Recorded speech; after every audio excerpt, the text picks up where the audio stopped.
রাগের সময় আমরা এমন কিছু বলি বা করি যা পরে আমাদেরই কষ্ট দেয়। একটা ভুল কথা, একটা ভুল সিদ্ধান্ত, এক মুহূর্তের রাগেই সম্পর্ক, কাজ, এমনকি আত্মসম্মানও নষ্ট হয়ে যায়। কিন্তু আসল শক্তি রাগে না, আসল শক্তি হলো নিজেকে নিয়ন্ত্রণে রাখা। আজ আমি বলবো এমন 3টি শক্তিশালী টিপস যেগুলো শিখে তুমি নিজের আবেগ, রাগ আর মানসিক চাপকে নিয়ন্ত্রণ করতে পারবে।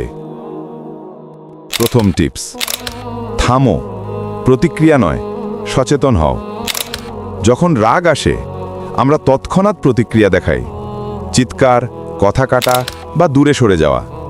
কিন্তু মনে রেখো, প্রথম প্রতিক্রিয়াই প্রায় সময় ভুল হয়।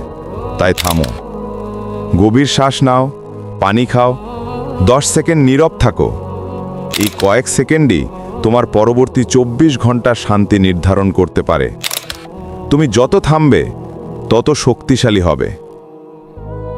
দ্বিতীয় টিপস, মনোযোগ বদলাও, নিজের ফোকাস সরাও।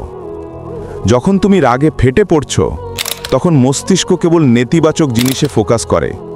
তাই মুহূর্তেই পরিবেশ বদলাও, বাইরে বের হয়ে যাও, হালকা গান শোনো বা অন্য কিছু ভাবা শুরু করো। মনের ফোকাস বদলানো মানে তুমি তোমার আবেগের ড্রাইভিং সিট আবার নিজের হাতে নিচ্ছ। তৃতীয় টিপস, রাগের উৎস খুঁজে বের করো। রাগ হঠাৎ আসে না, এটা আসে ভিতরের কষ্ট, ভয় বা অপূর্ণতা থেকে। তাই যখনই রাগ উঠবে নিজেকে প্রশ্ন করো, আমি আসলে কিসের জন্য রেগে আছি? তুমি দেখবে রাগটা হয়তো সেই মুহূর্তের নয়, বরং আগের কোনো ঘটনা বা অভ্যন্তরীণ কষ্ট থেকে আসছে। যখন কারণ বুঝবে তখন রাগ তোমার উপর নয়, তুমি রাগের উপর নিয়ন্ত্রণ নেবে। শেষ কথা, রাগ থাকা খারাপ না, রাগও একটা শক্তি। কিন্তু সেটাকে কবে, কিভাবে ব্যবহার করবে, সেই নিয়ন্ত্রণটাই তোমাকে অন্যদের থেকে আলাদা করবে।